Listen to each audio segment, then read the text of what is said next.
Welcome back to another episode at Consciously Evolving Enterprises. As always, I'm your host, Mr. Ryan Dylan Brasington.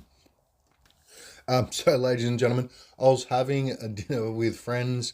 After dinner, we had a few drinks, we're chillaxing, and you get into open conversation and you start asking weird questions. And as friends, you start to get into the deep and meaningful kind of stuff. And the questions that we've come about was, what kind of near death experience have you had?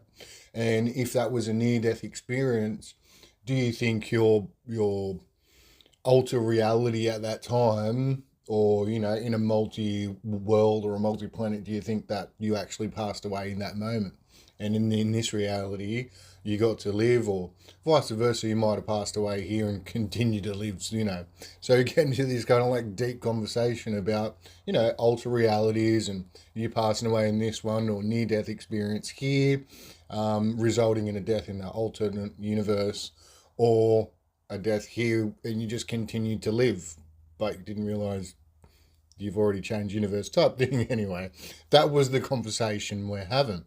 And everyone's telling their stories, we're having a great time, having a few drinks. And first, Bobby tells her story about when she was young. She went on a camp and, she almost got eaten by a wild animal. I think it was a boar or something like that, came chasing after her. It was a funny, exciting story. I'm like, And here I'm thinking, oh, yeah, I've got one loaded up. Well, I'm all ready to go with my Batman story when I fell off the treehouse and almost died then.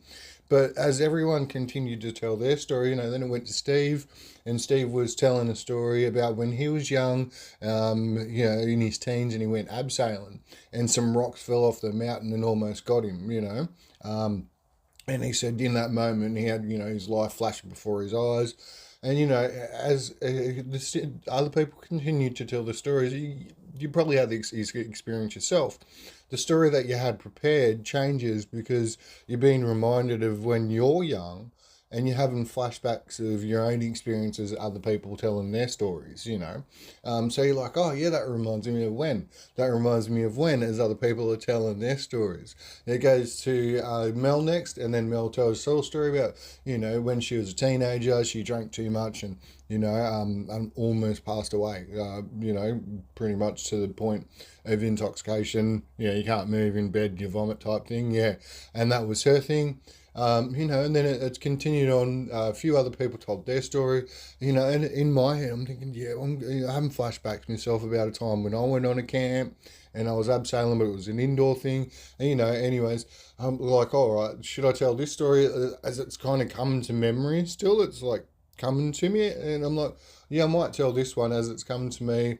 Then James told his story about, something, what was it, motorbike accident when he was young, and it was a barbed wire. The barbed wire was at like leg height, and he said if it was at shoulder height, it would have taken his head off. And unfortunately, that did happen in the bush, in a bush. That bush, I think it was Mount Druitt, he said, not too long after that happened to him. There was an incident close to that.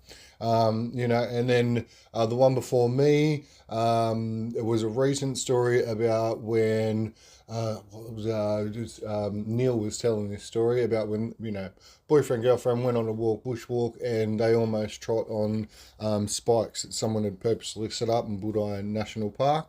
Now it's my turn, right? And I'm still having flashbacks to when I was young going on this camp. And I said, all right, guys, well, when I was young, I went on a camp. And I'm thinking this camp was, I won't tell the whole story about the camp now. I'm just going to tell the near death experience, but I'm having flashbacks of it. So, anyways, I tell this story about when we were in this indoor abseiling center. We were all doing the indoor rock climbing thing. People started to get bored, and then the trainer said, "Oh, me and the staff do this sometimes when we get bored. We jump off backwards with the harness on, and we pull the rope and see who can get closest to the floor." All right, yeah, and I'm like, oh, yeah.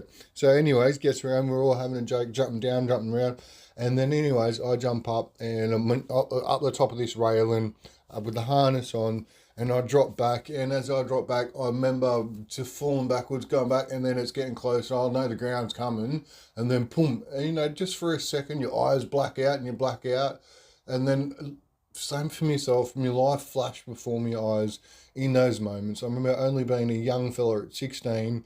Here I am, and I remember like the ground woofing up at the back of my head. You can feel it, thump, and even watching The Amazing Spider-Man with my daughters, I remember watching that movie and getting a metallic taste in my mouth and kind of having a flashback then of this incident. That was almost a reminder.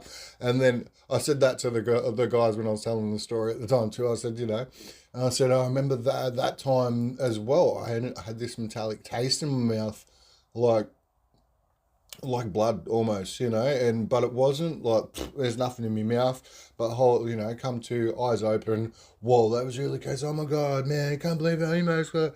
And then in my mind, I'm now rewinding from that moment through back what happened at this camp that I was on. Why was I on this camp? What we were doing? What led to that moment? And within in yourselves, guys, you're now rewinding in your own memory blah, blah, blah, blah, what happened, what led to that when I was 16. Oh yeah, that's right, I was at a pre-employment program, for young teens that needed employment.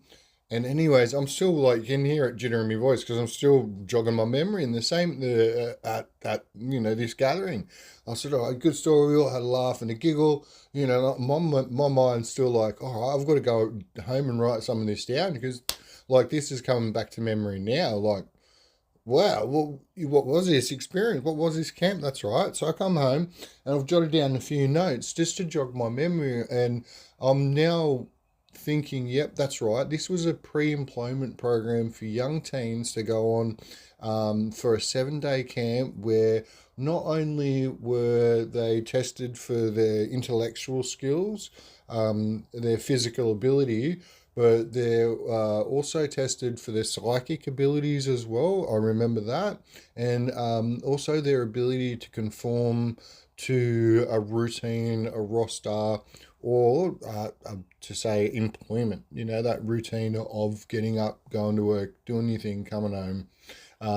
And when we would go on this, we'd go on this camp, first day started in and they would play this music that would get us motivated, it would be the music to get you up and going. And every time I've heard this song after the camp, I remember getting anxiety and going, you know what? I've got to be somewhere. I've got to do something. And, for years I couldn't name the song. And then finally, with things like Shazam, it was this song here. Yeah.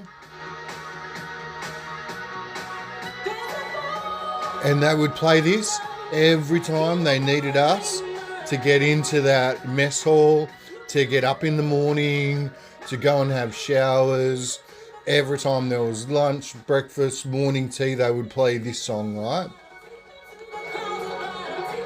And even now, I'm getting a bit of anxiety listening to it.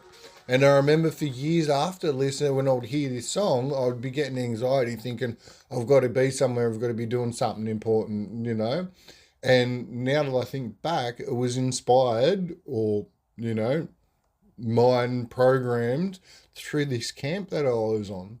And over, these 7 days, we went on bushwalks, we were tested with like outdoor activities, not only just running physical ones, but also like mazes and physical things that you had to get up, move, work your way around, like physical tests, and one of these tests were to go on a run. And all right, guys, I want you to run. I want you guys to give your own 100%, right? So when you go for this run, if you want, run for as much as you want, stop, have a breather, give you your 100%. Yeah, just have a go at it. So anyway, we went for this run. It's a pretty long run, jog, ran out of breath, catch me breath, come around, after 3 minutes we end up stopping. He said, all right, guys, now I want you to give my 100%. I want you to run as hard, as fast as you can and give it all. Yeah, I don't want you to stop until you're going to faint or you're out of breath. And we're like, what? And he's right, get your breath, because this time it's my 100%. You guys aren't going to stop. You guys are going to go. I'm going to be yelling at you the entire way, and until you pretty pass out. I don't want to see any quitters. And he goes, I'm going to turn on the commando, and if you guys end up, passing out to the side, I'll be rousing on you. But I want you to give my 100%. I want you to give it all. And we did. And boom, straight off the bat, boom, 100%. Boom, we're running as hard as we can. And, people are dropping out left, right, and centre. And I ended up winning this race. And he said, congratulations to me at the end. My hands are up, my chest is burning. I was out of breath. Why does it feel like my lungs are going to collapse, man? I feel like I'm going to pass out. And he said, because you gave 100%. And I was like, ooh. He said, notice that time you didn't stop for breaks. You just kept on running. You got 1 minute instead of 3 minutes that time. You're 2 minutes faster. And that is the demonstration of giving 100%. Running until you're so exhausted that you're going to pass out. And I was like, ooh. Just one of the examples from this camp that I went on, yeah?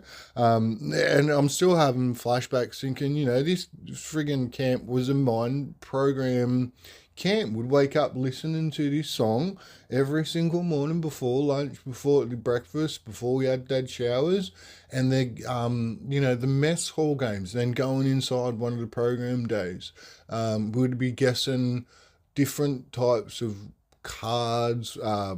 There was other kind of interview questions. And now thinking back, it's even really hard to remember what we went through, because I was 16, but I do remember being highly motivated after this 7-day camp.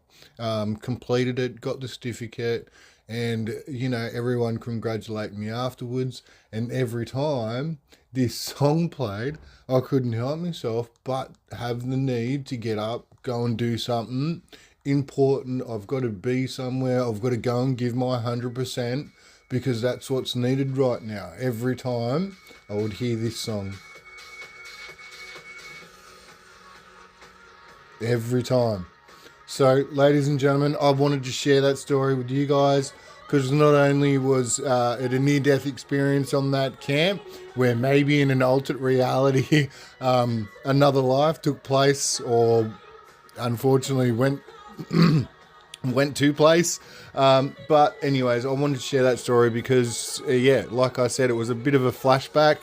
I might tell it again, might write it up. But anyways, please like, subscribe, do whatever you kids do these days.